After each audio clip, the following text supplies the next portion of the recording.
What's up guys, welcome back to another lecture. This is Nilesh Desmukh this side and you are watching Crazy Tutor. आज के video में हम सीखने वाले हैं कि मिल्क कंपोजिशन के बारे में। मिल्क कंपोजिशन के बारे में जो हम ऑलरेडी डिस्कस कर चुके हैं वो है मिल्क फैट और मिल्क प्रोटीन। आज जो हम डिस्कस करेंगे वो होगा मिल्क शुगर। हमारे मिल्क में कौन सा शुगर होता है, उसका फंक्शन क्या होता है, वो एक्टिव कैसे होता है, वो वर्क कैसे करता है, ये सब चीज़ हम सीखेंगे आज के लेक्चर में। जैसा कि आप सबको पता है कि मिल्क शुगर यानी शुगर, बेसिकली शुगर, जितना भी शुगर होता है वो क्लास 1 प्रिजर्वेटिव होता है, यानी कि नेचुरल प्रिजर्वेटिव होता है। जो चीज़ क्लास 1 में आता है उसका कुछ नाम मैं रिकॉल करवा दे रहा हूँ। जैसे शुगर हुआ, एसिड हुआ, साल्ट हुआ, है ना, ये सब जो है ये क्लास 1 प्रिजर्वेटिव में आता है। क्लास 1 प्रिजर्वेटिव, क्लास 1 प्रिजर्वेटिव में वो प्रिजर्वेटिव्स आते हैं जो कि नेचुरल हो, नेचुरली डिराइव्ड हो, उनको कहते हैं क्लास 1 प्रिजर्वेटिव। तो चूँकि शुगर क्लास 1 प्रिजर्वेटिव में आता है तो इसका बेनिफिट मिलता है मिल्क को कि मिल्क में शुगर होने के वजह से मिल्क के अंदर अनडिजायरेबल बैक्टीरियाज का ग्रोथ नहीं होने देता है। कौन? मिल्क शुगर देता है, क्योंकि ये एक तरह का प्रिजर्वेटिव है। अभी हमको अब जैसे कि हम सोच सकते हैं, ऐसे नेचुरली सोच सकते हैं, बैठे बैठे दिमाग में आ सकता है एक डाउट कि शुगर जैसे कि प्रिजर्वेटिव बाकी फूड्स में ऐड किए जाते हैं, इनमें प्रिजर्वेटिव्स, नेचुरल प्रिजर्वेटिव्स कहाँ से आए, क्यों है इनके पास? क्योंकि मिल्क जो होता है, मिल्क का 80% तक जो होता है, 80 to 90% तक जो होता है, 90% तक वो वाटर ही होता है। और आपको पता होना चाहिए कि वाटर जहाँ पर अभी भी प्रेजेंट होगा वहाँ पर बैक्टीरिया आराम से अटैक कर सकता है, यानी फ्री फॉर्म ऑफ वाटर होता है। मिल्क में फ्री फॉर्म ऑफ वाटर होता है और फ्री फॉर्म ऑफ बैक्टीरिया जो है वो बैक्टीरिया के अवेलेबिलिटी के लिए बहुत ही फेवरेबल कंडीशन है। इसका AW इतना हाई होता है कि ये बैक्टीरिया के एक्टिंग के लिए बहुत ही फेवरेबल कंडीशन, बैक्टीरिया इस पर इजीली एक्ट कर सकता है। तो इसीलिए हमारे मिल्क में नेचुरली पाया जाता है प्रिजर्वेटिव, ताकि हमारा मिल्क का सुरक्षा हो सके, हमारे मिल्क पे किसी भी तरह का बैक्टीरिया, किसी भी तरह का फंगस अटैक ना कर सके। तो इसलिए हमारे मिल्क में नेचुरली प्रिजर्वेटिव्स प्रेजेंट होते हैं। कौन सा शुगर हमारे मिल्क में पाया जाता है?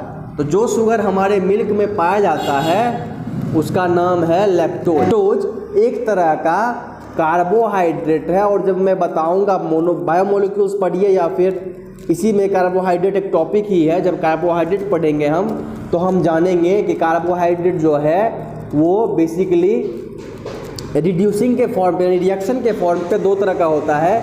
एक रिड्यूसिंग फॉर्म होता है और एक नॉन रिड्यूसिंग फॉर्म होता है, जो जिसके पास फ्री एंड होता है वो इजीली रिएक्ट कर जाता है किसी भी केमिकल के साथ, तो इसलिए उसको रिड्यूसिंग शुगर बोलते हैं। और जिसके पास फ्री एंड नहीं होता है, वो किसी के साथ इजीली रिएक्ट नहीं करता है, इसलिए उसको नॉन रिड्यूसिंग शुगर बोलते हैं। आया समझ? रिड्यूसिंग शुगर और नॉन रिड्यूसिंग शुगर कौन सा होता है? उसके अलावा स्ट्रक्चर के बिहाफ पे इसको हम 3 फॉर्म में बांटते हैं: मोनोसेकेराइड, डाइसेकेराइड और पॉलीसेकेराइड। मोनोसेकेराइड में अगर कार्बन अगर 1 यूनिट होगा तो उसको बोलेंगे मोनोसेकेराइड। अगर 2 यूनिट होगा, किसी को तोड़ने के बाद 2 यूनिट में बदल जाएगा तो उसको बोलेंगे डाइसेकेराइड।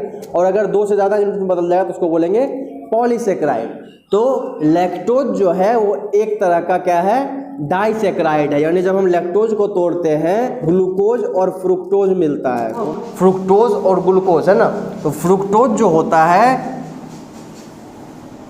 और ग्लूकोज दोनों टेस्ट में कैसा होता है? स्वीटर होता है। स्वीटनेस से कंपेरिजन में लैक्टोज का कंपेरिजन किससे किया गया है? सुक्रोज से किया गया है, क्योंकि सुक्रोज जो है वो स्वीटेस्ट शुगर माना जाता है। तो लैक्टोज जो है, और सॉल्युबिलिटी भी सुक्रोज का काफ़ी अच्छा होता है, तो इसलिए लैक्टोज जो है वो 1/6 स्वीटनेस में है ऑफ सुक्रोज, और 1/3 है या 1/4 बोल लीजिए है किसका? सॉल्युबिलिटी में। सुक्रोज जितना सॉल्युबल होगा उसका 1/3 पार्ट जो है लैक्टोज सॉल्युबल। अगर हम 9 ग्राम सुक्रोज लेंगे और 9 ग्राम लैक्टोज लेंगे और जब दोनों को हम स्वीटनेस चेक करेंगे तो जो लैक्टोज का स्वीटनेस होगा वो 1/6 होगा, यानी 9/6 करेंगे तो 2/3, यानी जो भी सुक्रोज होगा, सुक्रोज का स्वीटनेस होगा उसका 2/3 होगा लैक्टोज का स्वीटनेस। सॉल्व करने पे आया है ना। और वहीं पर अगर हम सॉल्युबिलिटी देखेंगे तो जितना सुक्रोज डिजोल्व करेगा उसका 1/3, यानी अगर 9 ग्राम सुक्रोज को डिजोल्व करवाएंगे तो 9 ग्राम का 9 ग्राम सुक्रोज डिजोल्व कर गया पानी में, लेकिन 9/3 यानी लैक्टोज कितना डिजोल्व करेगा, सिर्फ और सिर्फ 3 ग्राम। तो this is what I mean by saying कि 1/6 ऑफ सुक्रोज जो है वो स्वीटनेस में होता है लैक्टोज, और 1/3 ऑफ सुक्रोज जो है वो सॉल्युबिलिटी के मामले में होता है लैक्टोज। अभी हमने ब्राउनिंग, जब हम कार्बोहाइड्रेट पढ़ेंगे तो उसमें एक टॉपिक आएगा हमारा ब्राउनिंग। जितनी क्या होता है, जब भी हम शुगर और प्रोटीन एक साथ रख देंगे और इसको हम हीट करेंगे तो ये जो है कैरामलाइजेशन हो जाता है, यानी कि इसके ऊपर जो है ब्राउन कलर का स्ट्रक्चर आ जाता है, जैसे which is known as browning reaction. ठीक है, तो ब्राउनिंग में क्या होता है, इसका कलर जो होता है वो ब्राउन हो जाता है। क्यों? क्योंकि जब हम शुगर और प्रोटीन एक साथ रहेगा और उसको गर्म करेंगे तो वो कैसा कलर दे देगा हमको, ब्राउन कलर देगा। इसीलिए जो पेड़ा देखते हैं, मिल्क प्रोडक्ट पेड़ा होता है, वो कैसा होता है, ब्राउन इन कलर होता है। क्यों होता है? क्योंकि उसको हम मिल्क को काफ़ी हीट करके खोआ बनाते हैं और हम खोआ से पेड़ा बनाते हैं। हम बेसिकली वो सब चीज़ के बारे में जानेंगे, बस अभी हम ये जान रहे हैं कि चूंकि मिल्क में लैक्टोज प्रेजेंट होता है, इसलिए जब हम दूध को गर्म करते हैं, ज़्यादा गर्म कर देंगे तो दूध जो है लाइट ब्राउन हो जाएगा। लैक्टोज का बेनिफिट क्या होता है, लैक्टोज हमको कैसे फ़ायदा पहुंचाता है, हमको लैक्टोज का बेनिफिट क्या होता है। अब पढ़ेंगे हम एसिड फर्मेंटेशन, यानी जब लैक्टोज को एसिड के प्रेजेंस में और ऑक्सीजन के अब्सेंस में, एसिड के प्रेजेंस में और ऑक्सीजन के अब्सेंस में जब हम इसको छोड़ देते हैं तो होता है वहाँ पर एसिड फर्मेंटेशन। क्या होता है वहाँ पे? एसिड फर्मेंटेशन होता है। और क्या होता है ना कि लैक्टोज किस में बदल जाता है, लैक्टिक एसिड में बदल जाता है, इसी को बोलते हैं एसिड फर्मेंटेशन। अब हम बहुत बार ये सुने होते हैं कि हमारा कर्ड जो होता है वो न्यूट्रिशनल लेवल पे काफ़ी बेनिफिशियल होता है। तो इसका वजह हम समझेंगे अभी कि ऐसा क्यों होता है। पहला वजह तो ये होता है कि लैक्टोज के जो मिल्क होता है, कर्ड जो होता है हमारा, उसमें B12 में विटामिन काफ़ी सफिशिएंट अमाउंट में पाया जाता है। उसके अलावे जो हमारा लैक्टिक एसिड होता है वो एब्जॉर्प्शन ऑफ मिनरल्स को प्रमोट करता है। It promotes absorption of minerals, यानी हमारे बॉडी में मिनरल्स के एब्जॉर्प्शन को ये प्रमोट करता है। इसका दूसरा बेनिफिट जो होता है, वो दूसरा बेनिफिट ये होता है, ये प्यूट्रीफैक्टिव बैक्टीरिया, यानी सरा गला बैक्टीरिया जो इसमें ग्रो कर सकता है कर्ड में, उसके ग्रोथ को रोकता है। Stops the growth of putrefactive bacteria. This is the benefit of lactic acid. Lactic acid यानी लैक्टोज को जब हम लैक्टिक एसिड में कन्वर्ट कर देते हैं तो ये दो बेनिफिट हमको देता है, एब्जॉर्प्शन ऑफ मिनरल और प्यूट्रीफैक्टिव बैक्टीरिया के ग्रोथ को रोकता है। अभी लैक्टोज को लैक्टिक एसिड में कन्वर्ट कैसे करते हैं? एक तो तरीका हो गया कि एसिड फर्मेंटेशन करवाएं, दूसरा लैक्टोबैसिलस बैक्टीरिया। लैक्टोबैसिलस बैक्टीरिया जो है वो रिस्पॉन्सिबल होता है मिल्क को कर्ड में कन्वर्ट करने के लिए। साथ ही साथ जो बैक्टीरिया ग्रो करने वाले थे उसको भी रोकता है, क्योंकि मैं पहले ही बता चुका हूँ कि एसिड क्लास 1 प्रिजर्वेटिव में आता है, इसलिए अब जो एसिड बनता है वो प्रिजर्वेशन में हेल्प करता है कर्ड की। लैक्टिक एसिड फर्मेंटेशन जो है वो बेनिफिशियल है किसके लिए? चीज फॉर्मेशन के लिए, बटर फॉर्मेशन के लिए और कर्ड फॉर्मेशन के लिए। इसके अलावा क्या होता है कि जब हम चीज़ या कर्ड वगैरह या फिर बटर बना रहे होते हैं तो उस समय कुछ लैक्टोज जो होता है वो पास ऑन कर जाता है, कुछ लैक्टोज जो होता है चीज़ और बटर में पास ऑन कर जाता है, जो further on acid fermentation converts into lactic acid.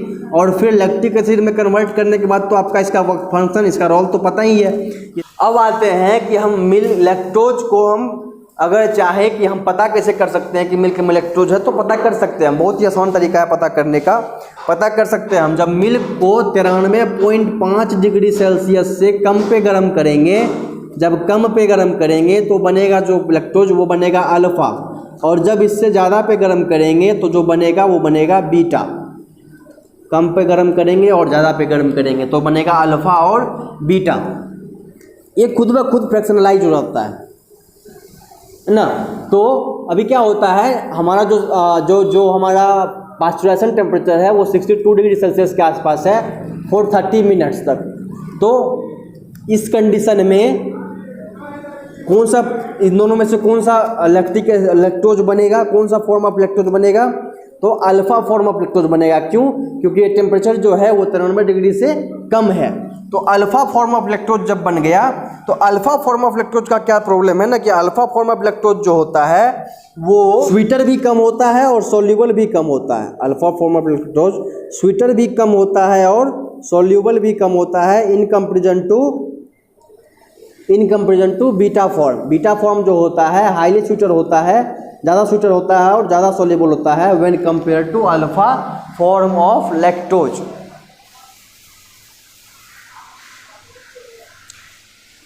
अब चूंकि ज़्यादा स्वीटर होता है और ये सोल्यूबल भी ज़्यादा होता है, यानी क्रिस्टलाइज आउट नहीं करता है, तो इसीलिए हम बीटा फॉर्म को मिल्क बेस्ड कन्फेक्शनरी में इस्तेमाल करते हैं। क्योंकि अगर मिल्क कन्फेक्शनरी में जो होता है उसमें हमको चाहिए होता है क्या? सैंडीनेस चाहिए होता है, ग्रिटीनेस नहीं चाहिए होता, उसमें हमको रफनेस नहीं चाहिए होता। बिल्कुल जितना ज़्यादा स्मूथ रहेगा उतना ही ज़्यादा बेहतर होगा। जैसे आइसक्रीम वगैरह बनता है, तो अगर आइसक्रीम अगर आपको ग्रिटी लग रहा है, ग्रिटी इन टेस्ट लग रहा है, तो आइसक्रीम का अगर टेक्सचर को ग्रिटी देना है तो उसमें अल्फा लैक्टोज यूज किया जाता है। और अगर स्मूथ आइसक्रीम खा रहे हैं आप तो उसमें कौन सा लैक्टोज प्रेजेंट है? बीटा लैक्टोज प्रेजेंट है। जब भी मिल्क को हम कंसंट्रेट करते हैं, कंसंट्रेट करने का मतलब होता है पानी कम करना। चूँकि मिल्क में पानी 80 से 85% तक होता है, तो जब हम मिल्क के पानी को कम करने का कोशिश करते हैं तो हम क्या करेंगे? उसको हीट करेंगे। क्या करेंगे? उसको हीट करेंगे। जब उसको हीट करेंगे तो हाई टेम्परेचर पे चले जाएंगे हम हीट करते करते। तो जब हम उसको हाई टेम्परेचर पे जाके हीट करेंगे तो उसको हम कहते हैं कंसंट्रेशन, क्योंकि उसमें से पानी निकलना शुरू हो जाएगा। तो इसलिए स्वीटेंड कंडेंस्ड मिल्क, यानी कंडेंस्ड मिल्क जो होता है, कंडेंस्ड मिल्क और इवेपोरेटेड मिल्क, जब हम मिल्क को कंडेंस करते हैं या फिर इवेपोरेट करते हैं तो क्या होता है? उसमें से वाटर निकल जाता है। जो हम बच्चा में लट्ठा खाते थे ना, उस तरह का फॉर्म हो जाएगा, लट्ठा टाइप का फॉर्म हो जाएगा। जब मिल्क को हम एकदम हाई टेम्परेचर पर हीट कर देंगे तो क्या होगा? उसका शुगर ग्लॉस फॉर्म कर देगा।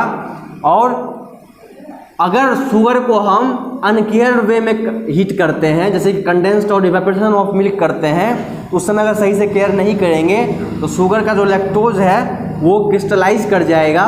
और अगर हम ज़्यादा टेम्परेचर पे हीट करते हैं तब ये ग्लॉस फॉर्म करेगा।